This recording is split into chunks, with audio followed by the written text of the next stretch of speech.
السلام علیکم۔ عیب زدہ سوچ بدلیں۔ ایک ڈاکٹر کہتی ہے کہ میں ڈیوٹی پر مأمور تھی، خودکشی کا ایمرجنسی کیس آیا۔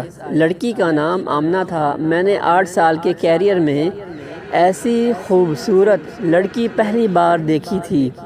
وہ بے ہوشی کی حالت میں تھی۔ اس کو اٹھا کر لے کے آنے والے اس کے والد تھے۔ والد ماشاءاللہ بہترین پرسنالٹی کے مالک تھے، مگر بیٹی کی حالت میں ان کو اس وقت بے حال کر دیا تھا۔ پتہ نہیں کیوں مجھے لڑکی کا پیار اور اس کے والد پر بہت رحم آیا تھا۔ لڑکی کو آپریشن تھیٹر لے کر آیا گیا۔ آپریٹ کر کے اس کو دوسرے وارڈ میں شفٹ کر دیا گیا۔ گھر والوں کو بتایا گیا کہ لڑکی کی حالت خطرے سے باہر ہے۔ یہ سن کر لڑکی کا والد غربہ میں کچھ تقسیم کرنے نکل گیا۔ میں نے اس کی والدہ کو آفس میں بلایا اور پوچھا کہ آپ کی بیٹی کو کیا ہوا ہے؟ مختصر لڑکی کی والدہ نے جو مجھے کہانی سنائی وہ کچھ یوں تھی۔ کیا ہماری بیٹی نے ٹیکسٹائل انجینئرنگ کر رکھی ہے؟ سارے والدین کی طرح ہماری بھی خواہش تھی کہ ہماری بیٹی بھی اپنے گھر کی ہو جائے۔ چنانچہ ہم نے آمنہ کی پسند پوچھی۔ ہماری بیٹی نے مشرقی لڑکیوں کی طرح بولا کہ جو آپ کا فیصلہ ہوگا وہی میرا فیصلہ ہوگا۔ اس نے سارا اختیار ہم کو دے دیا۔ چنانچہ رشتے کی بات چلائی۔ آمنہ کو دیکھنے ایک فیملی آئی۔ لوازمات اور خدمات سے مستفید ہونے کے بعد عورتیں آمنہ کے کمرے میں گئیں۔ ایک نے آمنہ کے ہاتھ سے چائے پینے کی فرمائش کی۔ اس کے بعد وہ لوگ چلے گئے۔ چند دن بعد بغیر کچھ بتائے رشتے سے انکار کر دیا۔ آمنہ کے لیے پہلی بار تھا جب وہ ریجیکٹ ہوئی، مگر ماں باپ کی تسلی نے آمنہ کو بہت حوصلہ دیا۔ ایک بار پھر آمنہ کو دیکھنے فیملی آئی۔ چائے پینے کے بعد اجازت چاہی اور کچھ دن بعد یہ کہہ کر انکار کر دیا کہ لڑکی کو مہمان نوازی نہیں آتی، کیونکہ اس نے لڑکے کی ماں کو ٹیبل سے اٹھا کر چائے پیش نہیں کی بلکہ عام مہمانوں کی طرح ٹیبل پر چائے رکھ دی۔ اس انکار کے ساتھ آمنہ اور آمنہ کے والد بھی اندر سے ٹوٹ پھوٹ گئے۔ اللہ کی رضا سمجھ کر صبر کیا۔ کچھ دنوں بعد ایک نئی فیملی آئی۔ اس فیملی کے بیٹھنے پہ ہی آمنہ نے ان کے پاؤں کے جوتے بھی اتارے اور اسی جگہ چائے پیش کی۔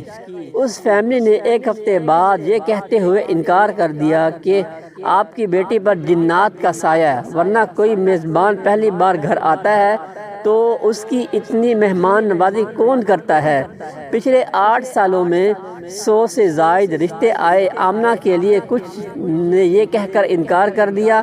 آمنہ کی عمر زیادہ ہو گئی۔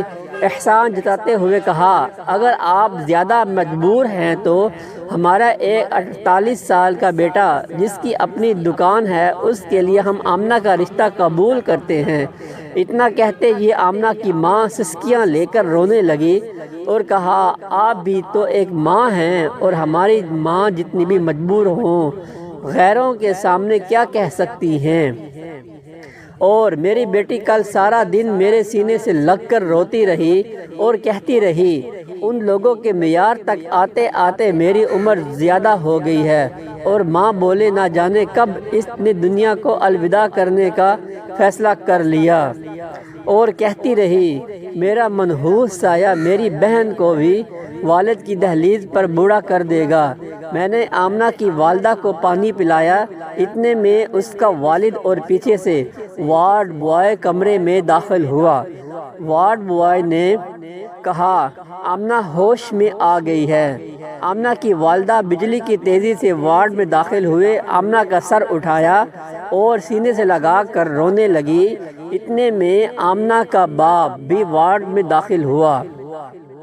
آمنہ ماں کو چھوڑ کر باپ کے گلے لگ کر رونے لگی اور کہنے لگی، بابا بیٹیاں بوجھ ہوتی ہیں، پاپا آپ نے مجھے کیوں بچایا؟ مجھے مرنے دیتے تاکہ میرا منحوس سایہ گھر سے نکلے اور گڑیا کی شادی ہو تو وہ بھی آپ کی دہلیز پر پڑی رہے گی اور بوڑھی ہو جائے گی۔ آمنہ کا باپ چپ چاپ آنسو بہا رہا تھا۔ میں نے حالات آؤٹ آف کنٹرول ہوتے دیکھا تو میں نے آمنہ کو انجیکشن دے دیا اور آمنہ کے والد کو لے کر آفس میں آ گئی۔ میں نے آمنہ اور اس کی چھوٹی بہن کو اپنے دونوں بھائیوں کے لیے مانگ لیا۔ آمنہ کے والد کی آنکھیں اچانک برسنے لگیں، مگر اب وہ آنسو خوشی کے تھے۔ میرے دونوں بھائی بھی ڈاکٹر تھے۔ میں نے ان کو اپنا فیصلہ سنا دیا۔ وہ دونوں خوشی سے قبول کر چکے تھے۔ آپ کے نکالے عیب نہ جانے کتنی لڑکیوں کو قبر میں دھکیل دیتے ہیں۔ اپنا بھی خیال رکھیے۔